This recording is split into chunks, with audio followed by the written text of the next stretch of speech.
A gente vai voltar com o assunto sobre a indicação de Luiz Inácio Lula da Silva de Jorge Messias ao Supremo Tribunal Federal.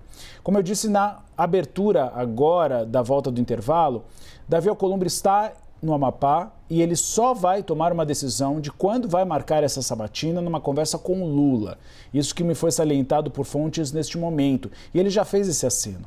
Ele quer sentar com o Lula para discutir o assunto. A Clarissa trouxe que ontem Lula telefonou a Davi Alcolumbre, ele antecipou que indicaria Jorge Messias, mas ficaram de conversar pessoalmente a partir de agora. Luísa, conta de repercussão. Repercussão no Congresso Nacional. Jorge Messias vai ter dificuldades para conseguir ser aprovado em uma sabatina e pelo plenário do Senado Federal? Outro ponto que você trouxe mais cedo e eu verbalizei no ar, mas que você trouxe uma preocupação, o timing. Hoje é dia, principalmente, de uma consciência social.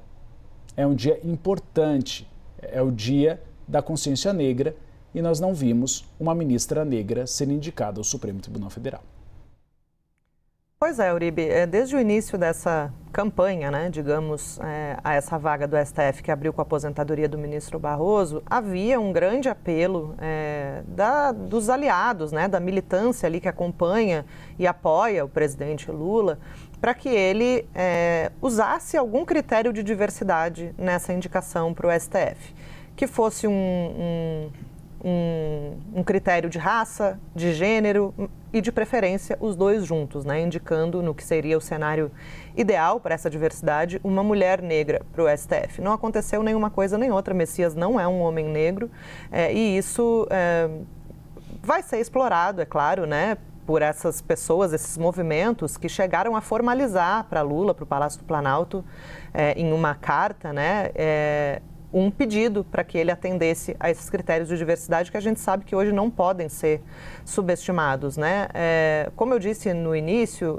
Uribe, Lula entende que o STF, e isso ele disse a alguns interlocutores, tem dito, na verdade, desde que assumiu esse terceiro mandato em 2023, que o STF não é lugar para fazer política de diversidade, que ele pode fazer isso por meio das políticas públicas, incentivar a diversidade em outras esferas da administração pública, mas que para o STF o critério é pessoal ali de lealdade e confiança, e que Lula tem ali fica um pouco ressabiado, com indicações passadas que acabaram se transformando ali em algumas decepções, ao longo do caminho, principalmente com o ministro Dias Toffoli, que acabou dando uma série de decisões no âmbito da Lava Jato, principalmente, que desagradaram o presidente da República e que, inclusive, aquela decisão mais emblemática, que impediu Lula, que estava preso na época no âmbito da Lava Jato, de comparecer ao velório de um familiar. Então, Lula não quer dar chance para isso acontecer. Ele lembra, por exemplo, dos votos de ministros indicados pelo PT que se posicionaram contra o habeas corpus que ele havia impetrado para ser libertado da prisão. Depois depois que tudo veio à tona no âmbito da Vaza Jato, a condenação de Lula foi revista e ele pôde não só ficar em liberdade, como disputar a eleição e ser eleito, Mas naquela ocasião havia uma insistência da defesa de Lula, que na época, inclusive, era feita pelo ministro Cristiano Zanin, e não houve votos suficientes no Supremo naquela ocasião para que Lula pudesse ser liberado, pudessem aceitar deferir esse habeas corpus. Então, Lula se ressente com algumas dessas indicações e, por isso, desde o início do mandato, ele tem dito que a confiança é o critério principal e foi por isso que ele não privilegiou a diversidade em nenhuma das indicações que ele fez até agora, Flávio Dino, Cristiano Zanin, agora Jorge Messias, todos homens, Então, existe aí, isso sacramenta, na verdade, essa fala que Lula fez a alguns auxiliares no início do mandato de que o STF não seria o lugar para fazer política de diversidade. Quanto à sabatina, que você perguntou também, Uribe, até a nossa analista Jussara Soares tem uma apuração bastante interessante a esse respeito, que vem no Congresso tem essa percepção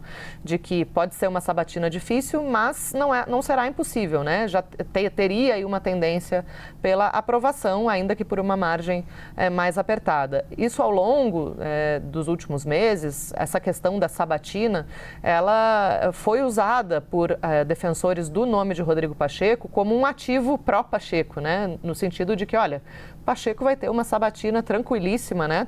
Talvez até uma aprovação por unanimidade, ao passo que para Messias a situação não deve ser tão fácil assim, né? Vai exigir, de fato, um trabalho de articulação e agora até é o início de uma fase tradicional, né, Uribe, que é o indicado fazer um beijamão ali com os senadores e gabinete por gabinete fazer esse périplo para pedir voto, né, para se apresentar para quem eventualmente ele não conheça, mostrar ali o seu currículo e pedir um voto de confiança ali para os senadores, e isso inclui os senadores de oposição, né? Os outros indicados para o STF também fizeram isso, é um movimento tradicional de todo mundo que é indicado pelo presidente da República ao STF. Então, essa é a expectativa. Pode ser uma sabatina difícil? Sim, essa é a expectativa, mas ainda assim não a ponto de, pela primeira vez na história, o Senado reprovar o nome de um indicado pelo presidente da República ao STF.